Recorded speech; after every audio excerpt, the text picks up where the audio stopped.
त्याने देऊ ठेवले थांब रे रोलिंग काय कुमार कुमार त्याला सांगतो एक मिनिट थांबा डोलवा जरा डोलवा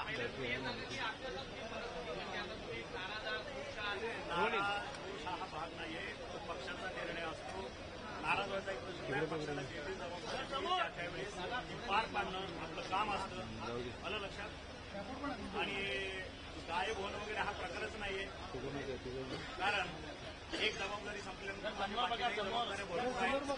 आणि त्या जबाबदाऱ्यामुळं कदाचित आपल्याशी इंटरॅक्शन थोडी कमी झाली असेल आणि मीडियाशी इंटरॅक्शन कमी झाली म्हणजे गायब झालो किंवा रिस्पॉन्सिबिलिटी टाळली असं होऊ शकत. राहिला विषय हा जो 2 दिवस मीडियानं जो चालवला याचा खरं तर याची माहिती घेणं गरजेचं आहे. मी माननीय मुख्यमंत्री आपले माननीय उपमुख्यमंत्री यांच्याशी माझी चर्चा झाली. अशा कुठल्याही गोष्टीला मंत्रिमंडळानं किंवा मुख्यमंत्र्यांनी स्थगिती दिलेली नाही. परिवर काही इन्फॉर्मेशन. एक भाग. दुसरा भाग, आता 3190 कोटीचा हा घोटाळा झाला. ज्यावेळेस तुम्ही बघितलं असेल 108च्या बाबतीत 10,000 12,000 कोटीचा घोटाळा झाला. पण हे सगळं काम करत असताना त्याच्यामध्ये महाराष्ट्र शासनाच्या तिजोरीतून 1 रुपयाही कुठं समोर गेलेला नाही.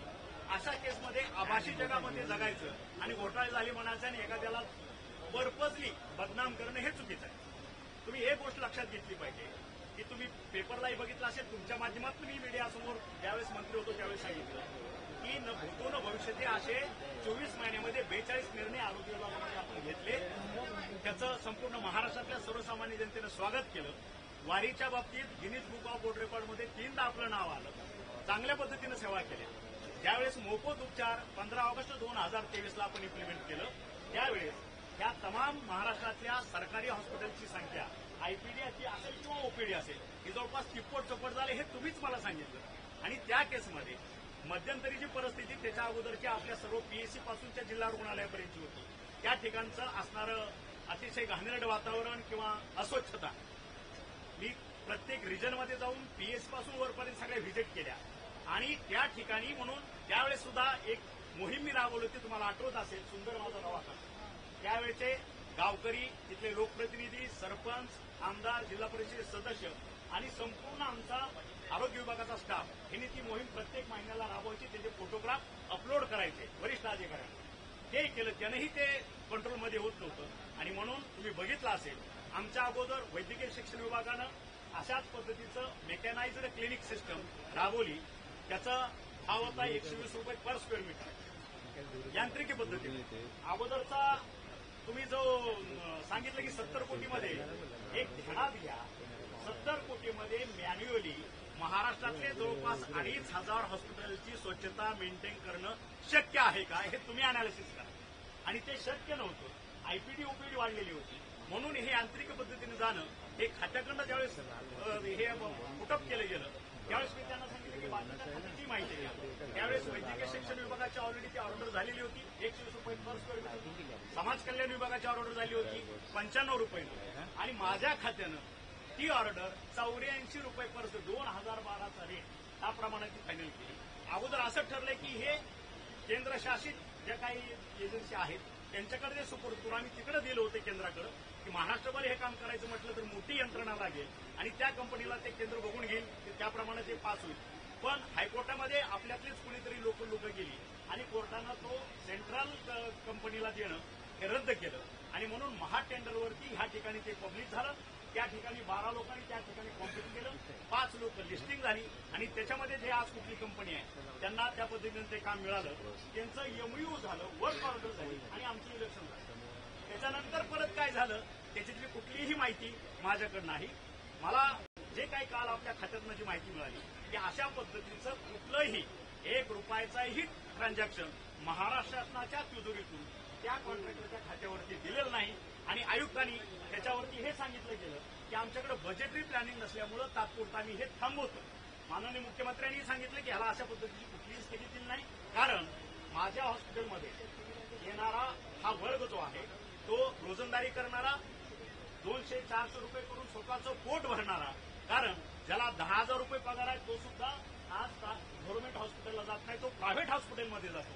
हे डोक्यात ठेवून आपला दवाखाना ही संकल्पना माननीय मुख्यमंत्र्यांच्या तत्कालीन मुख्यमंत्र्यांच्या माध्यमातून आम्ही पुढे आणली. त्याच्यानंतर मोफत उपचार सुरू केले आणि अपग्रेडेशन करण्यासाठी या पद्धतीची भूमिका जर घेतली असेल, आणि मला वाटतं तुम्हीच अनालिसिस करा, 2,500 हॉस्पिटल, त्याचं ट्रेनिंग, स्वच्छता, ही वाढलेली भूमिका, पेशंटची वाढलेली संख्या, हे 70 कोटीमध्ये शक्य आहे का? म्हणून खात्यानं ठेवलेला प्रस्ताव हा मेकॅनाइज्ड तांत्रिकी पद्धतीनं स्वच्छता करणं ह्याच्यावरती गेलेला होता.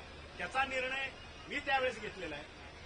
2 गोष्टी असतात, शासन म्हणून धोरणात्मक निर्णय घेणं आणि खात्याला एक डिरेक्शन देणं हे मंत्र्याचं काम असतं, आणि त्या चांगल्या पद्धतीनं योग्य पद्धतीनं फ्रेममध्ये बसून इम्प्लिमेंटेशन करायचं काम हे प्रशासनाचं असतं. ह्या 2 गोष्टी वेगळ्या असतात. आणि म्हणून हे पुढं काय झालं, त्याचं काय झालं, त्यावेळेस सुद्धा टोटल टेंडर त्या 108 मध्ये काय 12,000 कोटीचा असेल, 12,000 कोटीचा घोटाळा. त्या केसमध्येही कुठेही रुपयाचा ट्रान्झॅक्शन झाले, कुठेही समोरच्याला रुपयाला, कारण ते न्यायप्रविष्ट होतं, आजही न्यायप्रविष्ट आहे. आणि सभागृहात त्यावेळेस सुद्धा मी आश्वासन दिलेलं होतं की जोपर्यंत माननीय हायकोर्टाचा निर्णय येत नाही, as per the direction given by the high court, त्याप्रमाणे हे जे इम्प्लिमेंटेशन होईल. आज हे रेकॉर्डवर घेतले आहे. आणि ह्या बाबतीत जे माननीय मुख्यमंत्री आणि उपमुख्यमंत्री निर्णय घेतील, त्याची चौकशी करतील, इतर म्हणून चौकशी करावी. आपणही आपल्या माध्यमातून सांगा, या प्रत्येक टेंडर प्रोसेसची काय आज जे विरोधकांनी पोटतिडी काय केली, किंवा त्यांना माहिती आता 5 वर्ष काहीच नाही, आज प्रचंड 234-35 आमदार घेऊन आज आम्ही महाराष्ट्राच्या विकासासाठी चाललेलो आहे, आमच्या 3 नेत्याच्या माध्यमातून. आणि मग आता कुठला ना कुठला विषय काढायचा आणि बर्निंग इश्यू करून एक आहे सो कॉल्ड जे नेते आहेत त्यांना टार्गेट करायचं, आणि त्या टार्गेटच्या माध्यमातून मग आम्ही विचलित होऊ आणि त्यांच्यावरती काहीतरी ते जसं आपल्याला कुत्रं चावतो ना, आपण कुत्र्याला चावतो का, चावत नाही, त्याच्यामुळे त्यांना बरोबर द्या. आमच्यावर कित्येक नेत्यांनी सांगितलं. मी मागच्या वेळेसही बोलतो की संजय राऊतला ज्यावेळेस मी आरोग्यमंत्री असताना मी एक सीट मेंटल हॉस्पिटलमध्ये ठेवलेलीच होती. आजही आजच्या जे काय सध्याचे आमचे आरोग्यमंत्री आहेत, आमचे प्रकाश आंबेडकर, त्यांनाही आज विनंती करतो की अजूनही यांना त्याची गरज आहे, सायकॅट्रिकची गरज आहे, त्यांच्याकडनं त्यांना चेक करून घ्या. त्याच्यामुळं हे टेक्निकल बाब आहेत, याच्यामुळं फारसं खोलात मला वाटतं मी जे आपल्याला एक्सप्लेनेशन दिले याच्यामध्ये आपणही खोलात जा, आणि काय अडचण असेल तर परत मी आपल्यासमोर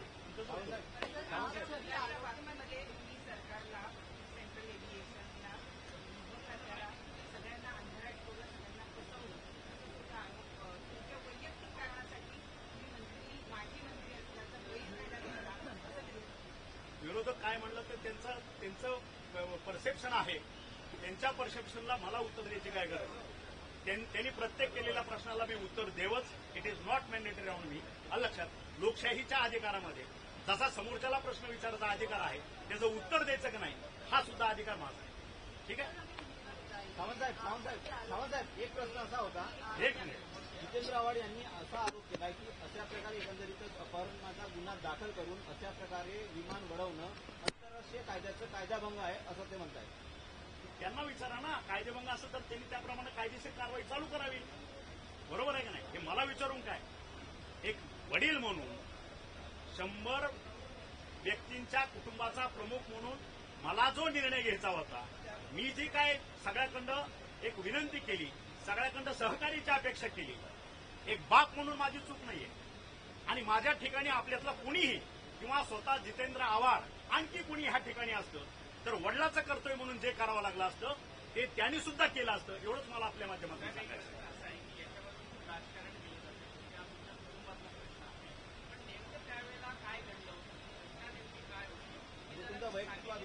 सांगायचं एकच काम आहे की एक लक्षात घ्या, माझे टोटल माझ्या कुटुंबातली जे काही तरुण पिढी आहे, पुढच्या आमच्या 5 भावांची ती 11 मुलं आहेत. आणि आमच्या ह्याच्यातला एक अलिखित नियम आहे असा की कुठलाही माझा मुलगा कुठल्याही बिझनेससाठी किंवा कुठल्याही याच्या माझ्या कारखान्यावर किंवा कुठल्या माझ्या ऑर्गनायझेशनमध्ये जात असेल तर जाता जाता आमच्यातील पद्धत आहे की सकाळी 1 तासामध्ये आम्ही एकमेकाला इंटिमेट करतो. दे आर इंटिमेटिंग मी, साहेब मी इकडे चाललोय किंवा मी इकडे चाललेलो आहे, मी दिल्लीला चाललोय, मी आणखी कुठं चाललोय, हे सगळं माहित होतं. आणि त्यानंतर जे काय त्या दिवशी घडलं विदाऊट इंटिमेशन असं झालं कसं, आणि मोबाईल स्विच ऑफ झाला, त्याच्यामुळं मी थोडा पॅनिक झालो. आणि पॅनिक झाल्यामुळं ह्या पुढचे ऍक्शन मी नाही, माझे सगळेच पुतणे, माझे सगळे भाऊ, माझ्या कुटुंबातले सर्व सदस्य सगळे पॅनिक झाले. कारण माझ्या कुटुंबाची गेली 60-70 वर्षाची ही परंपरा आलेली चालत, त्याच्यामुळं त्याच्यात वेगळं काही नाही.